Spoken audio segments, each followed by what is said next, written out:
बीच एक और बड़ी खबर, ईरान के इस्फहान में लगातार 10 धमाके की जानकारी मिल रही है। इस्फहान ने बमबारी कर रहा है इजराइल।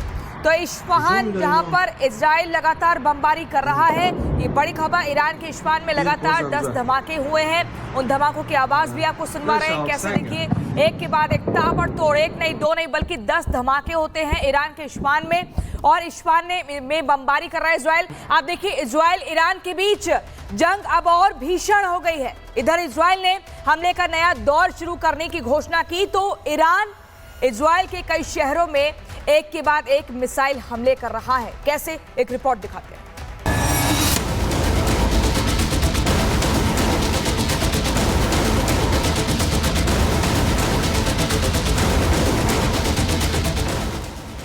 नौवें दिन भी इजराइल ईरान के बीच जंग जारी है। दोनों तरफ से हमले हो रहे हैं। एक दूसरे की मिसाइलों को इंटरसेप्ट किया जा रहा है। दोनों देश एक दूसरे को बर्बाद करने में लगे हैं और दुनिया तमाशबीन है। नौवें दिन भी इजराइल ने ईरान पर जोरदार हमला किया। करीब 50 फाइटर जेट के जरिए ईरान पर अटैक किया गया। वहीं ईरान इजराइल पर कहर ढा रहा है। ईरान वो तमाम मिसाइलें दाग रहा है जिससे इजराइल को ज्यादा से ज्यादा नुकसान हो सके। तेल अवीव में सायरन बज रहे हैं। यरूशलेम का भी यही हाल है। पिछले 2 दिन से ईरान इजराइल पर ताबड़तोड़ मिसाइलें दाग रहा है। ईरान की मिसाइलों से इजराइल की कई बिल्डिंग तबाह हो गई है। ईरान के निशाने पर हाइफा शहर रहा। हाइफा में ईरानी मिसाइलों ने हाहाकार मचा दिया। बिल्डिंग तहस नहस हो गई, गाड़ियों में आग लग गई और लोग जान बचाने के लिए भागते हुए नजर आए। ईरान ने इजराइल के बेशर्बा शहर को निशाना बनाया है। मिसाइल हमले से शहर की कई बिल्डिंग जमींदोज हो गई है। ईरानी हमले के बाद पीएम नेतन्याहू ने इलाके का दौरा किया और ईरान को चेतावनी दी। इजराइल ने भी ईरान को काफी नुकसान पहुंचाया है। वैसे भी इजराइल के निशाने पर ईरान का परमाणु कार्यक्रम रहा है और अब तक इजराइल भी 3 से ज्यादा परमाणु रिएक्टर पर हमला कर चुका है, जिसकी वजह से ईरान में बार बार भूकंप आना शुरू हो गए हैं। ईरान में बीती रात 5.2 तीव्रता वाला भूकंप आया। ऐसे में साफ है कि इजराइल के हमले से न्यूक्लियर फैसिलिटी को नुकसान पहुंचा है, जिसका असर अब दिखने लगा है। Bureau report, Republic Bharat. और चलिए यहीं से चर्चा की शुरुआत करते हैं। UK Devnath sir group captain हमारे साथ बने हुए हैं। सर, मैं आपसे समझना चाहूंगी, अब अगर हम 9वें दिन भी देखें तो दोनों ही तरफ से ताबड़तोड़ अटैक किया जा रहा है। हर किसी के जहन में एक ही सवाल है कि जंग अभी कितना और चलेगी।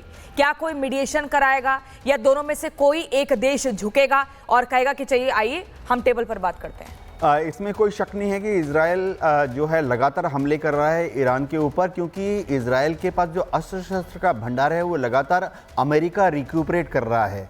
जितने बम इजराइल गिरा देता है ईरान पर, अगले दिन ही उतने ही बम अमेरिका से आ जाते हैं इजराइल में।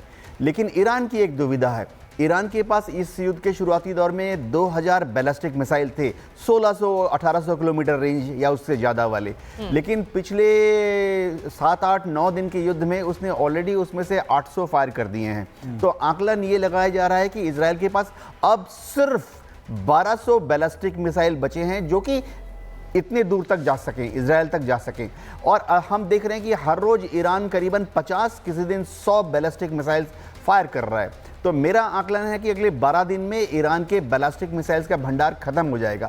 शायद इसीलिए डोनाल्ड ट्रंप ने बोला है कि वो अब ईरान की तरफ देखेंगे 2 हफ्ते के बाद। और यही कारण है जिसमें कहा जा रहा है सर कि कहीं अमेरिका पीछे तो नहीं हट गया इस जंग से, क्योंकि वो पहले कह रहा था, जो बयान सामने आ रहे थे कि हमने कब्जा कर लिया उसके स्काई पे, ये समर्थन करें, कोई शर्त नहीं रखी जाएगी, और अब कह रहा है कि 2 हफ्ते बाद करेंगे डिसाइड। अमेरिका पीछे नहीं हटा। डोनाल्ड ट्रंप बहुत चतुर हैं। वो चाहते हैं कि बंदूक जो है वो इजराइल के कंधे पर रखकर चलाई जाए। अमेरिका चाहता है कि वो इजराइल को बंदूक देता रहेगा, गोला बारूद मिसाइल अस्त्र शस्त्र देता रहेगा। युद्ध कौन करेगा? खून किसका बहेगा? इजरायलियों का। डोनाल्ड ट्रंप को मालूम है कि अगर उन्होंने इस युद्ध में अमेरिका के लोगों को झोंक दिया तो ये अमेरिका में बहुत ही अनपॉपुलर डिसीजन होगा। एक आइडिया दे देता हूँ, वहाँ चाहे डेमोक्रेटिक गवर्नमेंट हो, डेमोक्रेट्स की पावर हो या रिपब्लिकन्स हो, उभय पक्ष में जो वोटर बेस है वो नहीं चाहता कि अमेरिका किसी दूसरे का युद्ध लड़े और उनके अपने बच्चे, उनके पति, उनके हस्बैंड, उनके भाई बॉडी बैग्स में वापस आ जाएं। वहाँ वोटर बैंक बहुत द्रुत गति से नाराज हो जाता है। सर आप मुझे बताइए कि फोर्दो की अगर हम बात करें, क्या ईरान की सबसे बड़ी ताकत वही न्यूक्लियर साइट है? क्या आपके पास आगे एक बड़ी खबर आ रही है, पुतिन से मिलने मॉस्को जाएंगे ईरान के विदेश मंत्री।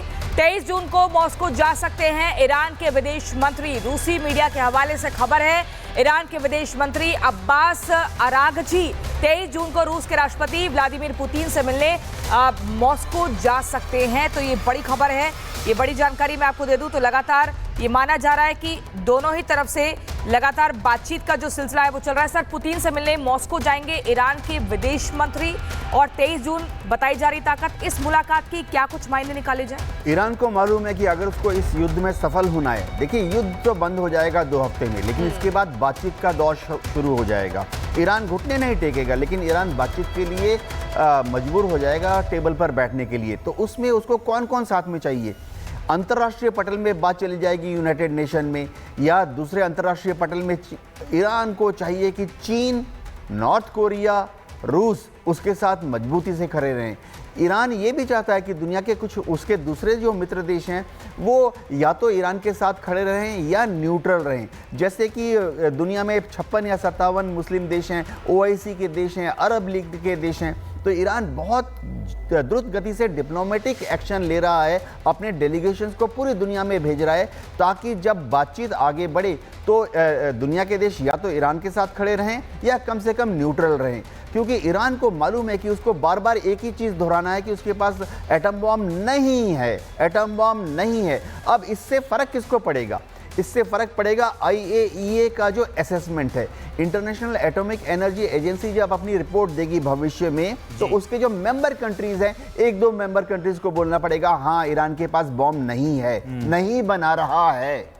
यही तो तब से जब हमला हुआ उसके बाद से ईरान तो यही कह रहा है। इसी बीच एक और बड़ी अपडेट आ गई है, ईरान पर अमेरिकी राष्ट्रपति डोनाल्ड ट्रंप ने अपने खुफिया विभाग को ही घेर लिया है। ईरान के एटमी हथियार पर हमारी खुफिया विभाग गलत है, बहुत बड़ी अपडेट है। इंटेलिजेंस चीफ तुलसी गबार्ड ईरान के एटमी हथियार पर गलत हैं, ये ट्रंप कह रहे हैं। बड़ी अपडेट है ये, तुलसी गबार्ड को ही वो गलत ठहरा रहे हैं। वो कह रहे हैं कि हमारा खुफिया विभाग खुद गलत है। पहले बयान सुनिए। Well, then my intelligence community is wrong. Who in the intelligence community said that? Your Director of National Intelligence, Tulsi Gabbard.